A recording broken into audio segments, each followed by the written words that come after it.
یہ بابا آگے سائلہ ہیں، عاتقہ ان کا نام ہے، یہ کہنا چاہ رہی ہیں مولانا صاحب مجھے آپ سے دلی محبت ہے اور میں آپ کو بہت شوق سے سنتی ہوں، اور زندگی کے بہت سے ایسے دور ہیں جس میں آپ سے رہنمائی ملتی ہے۔ میری آپ سے گزارش ہے کہ اس بات پر میری رہنمائی فرمائیں۔ ویسے تو صبر کہنے کو آسان لگتا ہے پر کرنا بہت مشکل ہے، اور زندگی میں بہت دفعہ ایسے معاملات اور حالات آتے ہیں جن پر صبر کرنا بہت مشکل ہے۔ انسان چاہتا ہے صبر کرے لیکن کمزور پڑ جاتا ہے، تو آپ سے درخواست ہے کہ اس بارے میں رہنمائی فرمائیں۔ صبر سے ایک لفظ نکلتا ہے صبر۔ صبر کہتے ہیں حنزل کو، کوڑتما، اس کو ہم پنجابی میں کہتے ہیں کوڑتما۔ یہ دنیا کا سب سے کڑوا پھل ہے، سب سے کڑوا۔ اس کو اگر ایسے پاؤں سے مسلا جائے، اوپر کھڑے ہو کر جی پاؤں سے جی اس حنزل کو کوڑتم میں، تو تھوڑی دیر کے بعد اس کی کڑواہٹ زبان پہ آ جاتی۔ اللہ اکبر۔ تو لیکن ایک محاورہ ہے اسی کے تناظر میں کہ یہ کڑوا ہوتا ہے لیکن صبر کا پھل میٹھا ہوتا ہے۔ اور جتنی ایمانی صفات ہیں اس میں سب سے بڑی صفت وہ صبر ہے۔ قرآن نے ایمان کے جتنی صفات کو ذکر کیا ہے ہر ایک کے ساتھ صبر کو جوڑا ہے۔ اور صبر کے بغیر کوئی ایمانی صفت مکمل نہیں ہوتی۔ ان تصبروا وتتقوا واستعینوا بالصبر والصلاۃ وجعلناهم أئمة منهم يهدون بأمرنا لما صبروا إلا الذين آمنوا وعملوا الصالحات وتواصوا بالحق وتواصوا بالصبر۔ تو يا أيها الذين آمنوا اصبروا وصابروا ورابطوا لعلكم تفلحون۔ یہ چند آیات فی البدی میں نے آپ کو سنا دی۔ تو ایک دفعہ میں نے دیکھا تھا، اس کو سرچ کیا تھا، تو ایمان کی ہر صفت کے ساتھ صبر جڑا ہوا ہے۔ تو بالکل مشکل ہے، اس میں کوئی شک نہیں ہے، لیکن ایسا نہیں ہے کہ ہم کر نہ سکیں۔ اپنی زبان پہ قابو پانے کی کوشش کریں، خاموش رہنا سیکھیں۔ ایسے موقعوں پر میں کہا کرتا ہوں کہ چھوٹے بچوں کو ہم بولنا سکھاتے ہیں، بڑوں کو چپ رہنا سیکھنے کی ضرورت ہے، کہ چپ رہنا ہے، اپنی زبان پر قابو رکھیں گے، کبھی یہ قابو میں آ جائے گی، کبھی نہیں آئے گی۔ تو جب نہیں آئے گی تو پھر ہم اللہ کی بارگاہ میں دعا کریں گے، توبہ کریں گے، پھر ٹرائی کریں گے، تو انشاءاللہ اگر ہمیں یہ مل گیا تو جب جنت میں سب فٹ ہو جائیں گے نا، تو اللہ تعالیٰ فرشتوں سے فرمائے گا جاؤ انہیں سلام کرو۔ تو والملائکۃ یدخلون علیہم من کل باب سلام علیکم۔ فرشتے آئیں گے ہر طرف سے رکائیں گے سلام علیکم سلام علیکم۔ تو جنتی کہیں گے تم فرشتے ہو، نورانی مخلوق ہو، ہم تو دنیا سے آئے ہوئے لوگ ہیں، ہمیں تم سلام کیوں کر رہے ہو؟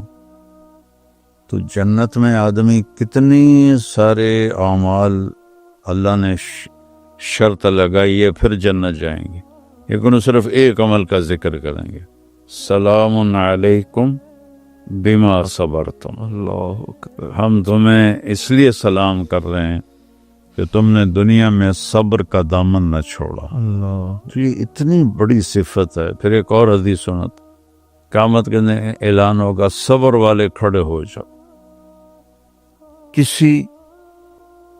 کتنے اعمال ہیں، لیکن اعلان ہوگا صبر والے کھڑے ہو جاؤ، اور وہ کھڑے ہو جائیں گے، تھوڑے لوگ ہوں گے، چلو جنت میں چلے جاؤ۔ تو وہ حساب سے پہلے جب جائیں گے تو اللہ ان کو ہائی لائٹ کرنے کے لیے آگے فرشتے کھڑے کر دے گا۔ وہ کہیں گے ارے بھائی تم لوگ کہاں جا رہے ہو؟ اب یہ صرف دکھانے کے لیے۔ وہ کہیں گے ہم جنت میں جا رہے ہیں۔ کہیں گے ابھی تو حساب ہی نہیں شروع ہوا۔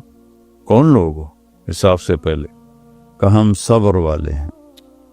تو ایسے پیچھے ہٹ جائیں گے، کہیں گے ہاں صبر والوں کا یہی درجہ ہوتا ہے۔ تو جس چیز کی جب قیمت معلوم ہوتی ہے تو اس کے لیے پھر کوشش کرنا، صبر کرنا آسان ہو جاتا ہے۔ تو صبر اتنی بڑی دولت ہے، اگر یہ معلوم ہو جائے تو لوگ ہمیں کینچیوں سے بھی کاٹ دینا تو ہم اف نہ کریں، اللہ سے عافیت مانگیں، سلامتی مانگیں۔ لیکن بیٹی یہ بہت اعلیٰ صفت ہے، اس کو اللہ سے مانگو کہ یا اللہ مجھے حوصلہ عطا فرما، میری ہمت بڑھا۔ اگلا سوال ہے بابا، یہ بھی ایک خاتون ہیں، یہ انڈیا سے ہیں۔ یہ کہتی ہیں کہ میرا نام زیبا ہے اور میں ہندو سے مسلمان ہوئی ہوں اللہ کی رحمت سے۔ بہت مبارک ہو۔ وہ کہتی ہیں کہ میرا سوال یہ کہ میرا خواب ہے کہ میں ایک دن اللہ کا گھر دیکھوں، اللہ کے گھر کا دیدار کروں، لیکن میں 5 وقت کی نماز نہیں پڑھتی، کبھی پڑھتی ہوں کبھی چھوڑ دیتی ہوں، چھوٹ جاتی ہے۔ تو کیا اللہ کے گھر کی زیارت کے لیے 5 وقت کا نمازی ہونا ضروری ہے؟ اللہ کی زیارت کا دروازہ تو ہے ہی گناہ گاروں کے لیے۔ اللہ اکبر۔ وہ علامہ اقبال رحمہ اللہ کا شعر ہے، نہ کہیں جہاں میں امان ملی، جو امان ملی تو کہاں ملی، میرے جرم خانہ خراب کو تیرے عفو بندہ نواز میں۔ وہ تو گھر ہے ہی گناہ گاروں کے لیے کہ آؤ اور مجھ سے معافی مانگو اور میں تمہارے سارے گناہ معاف فرما دوں۔ تو نماز جب چھوٹ جائے تو رات کو سونے سے پہلے اس کی قضا پڑھ کے سو جائیں، صرف فرض پڑھ لیں، تو اس طرح انشاءاللہ پکی ہو جائے گی نماز۔ یہ انڈیا سے ہیں بابا، یہ کہتی ہیں میرا نام نورانی پروین ہے۔ نورانی پروین، میں ہندوستان کے صوبہ بہار سے ہوں، آپ سے دعا کی درخواست ہے، اور ایک آپ سے میں سوال کرنا چاہتی ہوں کہ میں حافظ قرآن بھی ہوں، نماز بھی پڑھتی ہوں، دین کا بھی شوق رکھتی ہوں، لیکن مجھے سنگنگ کا بھی بہت شوق ہے۔ تو کیا میرے لیے یہ کرنا درست ہوگا؟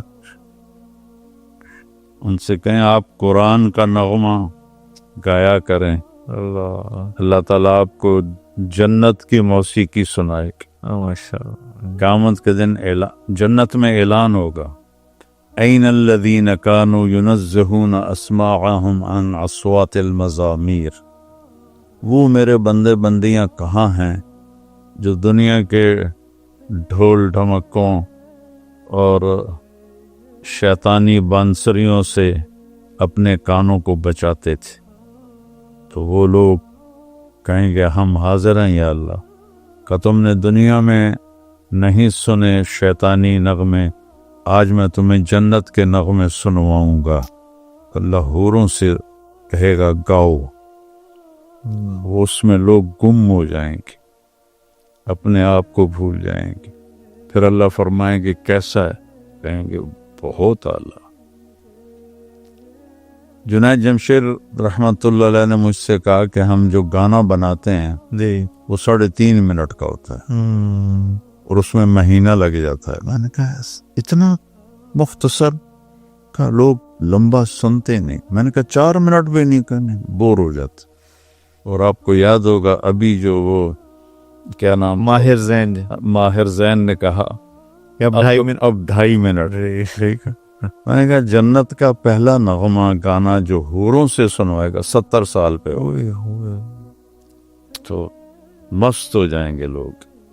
جتنے درخت ہیں وہ انسٹرومنٹس بن جائیں گے، شاخیں، ٹہنیاں، پتے، ساز بن جائیں گے. ایک ہوا ہے مثیرہ، وہ میوزک ڈائریکٹر بن جائے گی آج کے الفاظ میں. جی تو وہ اس طرح چلے گی کہ ہر درخت سے ایک ٹیون نکلے گی، ایک دھن نکلے گی. تو پھر اللہ کہیں گے اب اس سے اچھا سناؤ. وہ کہیں گے یا اللہ وہ کیا ہے؟ تو اللہ تعالیٰ داؤد علیہ السلام سے فرمائیں دنیا میں سب سے سریلی آواز داؤد علیہ السلام کی تھی. جب وہ زبور پڑھتے تھے تو پہاڑ بھی ہلتے تھے. یا جبال اوبی معہ، اور جنگل کے جانور نکل کے پیچھے آ کے بیٹھ کے سنتے تھے. تو پھر اللہ اس آواز کو جنت کے شایان شان بڑھا کے ان کو ممبر پہ بٹھائے گا تو وہ ان کو حوروں کا نغمہ بھول جائے گا. پھر اللہ فرمائیں گے کیسا ہے؟ کہیں گے بہت بڑھیا، ایسے اچھا سنو. کہیں گے اس سے اچھا کیا ہے؟ تو اللہ فرمائیں گے یا حبیبی یا محمد، اے میرے محبوب، اے محمد، اب آپ آئیے اور میرے بندوں کو لطف اندوز کیجیے. تو یہ اللہ کی تعریف کے یہ گانے ہوں گے، گانا، نغمہ، ایک ہی چیز. جب اللہ کے نبی صلی اللہ علیہ وسلم کی آواز بلند ہوگی تو جنت بھی مست ہو جائے گی. تو پھر اللہ فرمائیں گے کیسا ہے؟ کہیں گے بہت اعلیٰ ہے. تو اللہ فرمائیں گے اب اس سے بھی اچھا سنو. تو کہیں گے یا اللہ اس سے اچھا کیا ہو سکتا ہے؟ تو اللہ فرمائیں گے لم یبق الا ارحم الراحمین. اب ارحم الراحمین رب کی باری ہے، اب ہم تمہیں سنائیں گے. تو اللہ جنت کے فرشتے سے کہیں گے جو وہاں کا جی ایم ہے رضوان، ارفع الحجب بینی و بین عبادی و زواری. رضوان، میرے اور میرے بندوں کے درمیان پردے ہٹا دو، یہ مجھے دیکھیں، یہ مجھے سنیں. تو اللہ تعالیٰ قرآن سنائیں گے. اللہ کا نغمہ، اللہ کا نغمہ گانا قرآن ہوگا. اللہ قرآن سنائیں گے، تورات نہیں، زبور نہیں، انجیل نہیں، قرآن سنائیں گے. تو انسانی جو سیل ہیں یہ 10 کھرب یعنی 10 ٹریلین سیلز سے ایک باڈی بنتی ہے، اور ہر سیل میں پورا انسان بننے کی طاقت ہوتی ہے. ہر سیل میں باڈی کا ہر پارٹ بننے کی طاقت ہوتی ہے. تو جب حوریں داؤد علیہ السلام جناب سرکار صلی اللہ علیہ وسلم سنائیں گے تو ہم ان کانوں سے سنیں گے، ان آنکھوں سے دیکھیں گے. لیکن جب اللہ سامنے آئے گا تو ہمارے 10 کھرب 10 ٹریلین سیل سب آنکھ بن جائیں گے اور کان بن جائیں گے. بننے کا مطلب ہے کہ ان سب میں سننے اور دیکھنے کی طاقت پیدا ہو جائے گی. یہاں سے لے کر یہاں تک ہر سیل میں اللہ آنکھ کی طاقت پیدا کرے گا، وہ اللہ کو دیکھیں گے. اور یہاں سے لے کر یہاں تک ہر سیل میں اللہ سننے کی طاقت پیدا کرے گا. اور وہ ان 2 کانوں سے سنتے ہیں. تو ہم ایسے ایسے میں تو خود گلوکار تھا، میں تو خود گاتا تھا، اور میرا حال یہ تھا بھائی میں تو بھول گیا تھا. محمد علی بلوچ میرا 2 ہی میرے قریبی رہ گئے ہیں. انہوں نے کہا وہاں اقبال ہاسٹل میں تھی گورنمنٹ کالج لاہور، تو انہوں نے ایک گلوکار بلایا ہوا تھا. تو اس نے کچھ سنایا تو اس کے بعد میری بھی باری تھی. جب میں نے گایا اقبال ہاسٹل کے لان میں تو انہوں نے کہا بس ہمیں we want Tariq Jameel, we want Tariq Jameel. وہ مجھے سنتے رہے.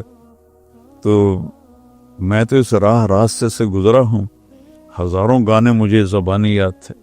اب بھی یہ جو نعتیں پڑھتے ہیں گانوں کی طرز پر وہ میں فوراً پکڑ لیتا ہوں. اگر 60 اور 70 کے درمیان کا کوئی گانا ہو تو وہ کرتے ہیں تو میں کہہ دیتی ہوں فلاں گانا گانے والا ہے. ہوتی نعت ہے